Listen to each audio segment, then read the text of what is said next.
How to choose correct stock for portfolio. Stock choose करने से पहले मैं आपसे एक सवाल पूछना चाहता हूँ।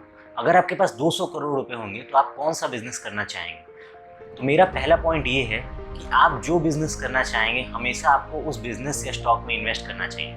तो मेरा दूसरा पॉइंट ये है कि हमेशा ऐसे कंपनी को सेलेक्ट करें जिसमें मजबूत मैनेजमेंट हो और भरोसेमंद प्रमोटर हो। हमेशा ऐसे शेयर्स में इन्वेस्ट करना चाहिए जिसका मैनेजमेंट प्रोफेशनल हो, एक्सपीरियंस हो और उसको बिजनेस की समझ होनी चाहिए। किसी कंपनी का प्रमोटर ऐसा होना चाहिए जो अपनी शेयर होल्डिंग पैटर्न को कम ज़्यादा तो नहीं कर रहा है, बार बार बिजनेस की रीस्ट्रक्चरिंग तो नहीं कर रहा है। थर्ड पॉइंट ये है कि कंपनी का कॉर्पोरेट गवर्नेंस अच्छा होना चाहिए।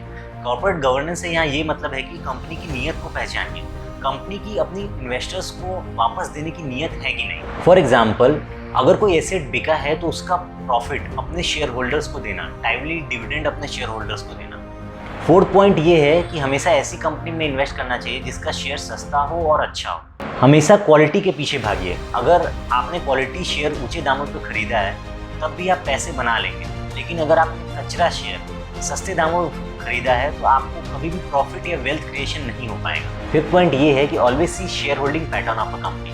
There are 4 types of investors: promoters, कर्ता, FIIs, फॉरेन के बड़े इन्वेस्टर्स, DIIs, इंडिया के बड़े इन्वेस्टर्स, रिटेलर्स, जो कि हम लोग। ये प्रमोटर होल्डिंग हर महीने बढ़ या घट रही है तो इस टाइप की कंपनीज को अवॉइड करनी चाहिए, क्योंकि प्रमोटर को अपनी कंपनी के बारे में कुछ पता है, इसीलिए वो अपना स्टेक बढ़ा या घटा रहा है। इसलिए ऐसी कंपनी को अवॉइड करें। If promoter are selling stocks, FIIs, DIIs are selling stock, only retail investors are buying, then you should avoid these types of stocks. 6 point ये है कि प्रमोटर्स अपने कितनी परसेंट शेयर गिरवी रखे हुए हैं। प्रमोटर्स अपने 80, 90, 100% शेयर गिरवी रखे हैं, you should avoid these types of companies because these companies are time bomb. किसी भी कंपनी में लोन कम और कैश फ्लो ज़्यादा होना चाहिए।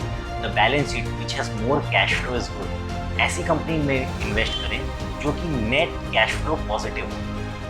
8th पॉइंट ये है कि ऐसी कंपनी में इन्वेस्ट करना चाहिए जो लगातार डिविडेंड, बोनस शेयर, प्रॉफिट अपने शेयर होल्डर्स के साथ शेयर करें। इसका मतलब ये है कि प्रमोटर्स एंड मैनेजमेंट की इन्वेस्टर्स को पैसे वापस देने की नीयत हो। 9th पॉइंट ये है कि सेक्टर्स एंड इंडस्ट्री की हालत को देखकर इन्वेस्ट करें। हमेशा ऐसी कंपनी में इन्वेस्ट करें जिसका फ्यूचर बूमिंग हो और इंडस्ट्री डिमांडिंग हो। For example, entertainment, internet, sports.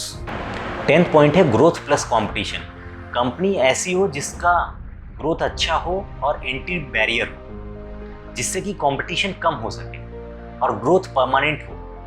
हमेशा ऐसी कंपनी में इन्वेस्ट करें जो कुछ प्रोडक्ट्स की मार्केट लीडर हो। 11th पॉइंट ये है कि इन्वेस्टमेंट ऐसी कंपनी में करना चाहिए जिसमें गवर्नमेंट इंटरफेरेंस कम हो और वो सीजनल बिजनेस ना हो। 12 पॉइंट ये है कि don't invest in those companies which are 100% cash free because there will be no growth, and also in those company which are on 100% loan. 13 point ये है कि आप किसी कंपनी का शेयर समझ के मत खरीदिए, बल्कि आप ये समझ के खरीदिए कि आप कंपनी के पार्टनर बनने जा रहे हैं, और पार्टनरशिप कभी भी शॉर्ट टर्म के लिए नहीं होती है, हमेशा लॉन्ग टर्म के लिए होती है। 14 पॉइंट ये है कि हमेशा ये सोचकर कंपनी सेलेक्ट करें कि 15-20 साल बाद ये कंपनी रहेगी क्या, और इस कंपनी में इन्वेस्ट करने से मेरी अगली पीढ़ी को फ़ायदा होगा क्या।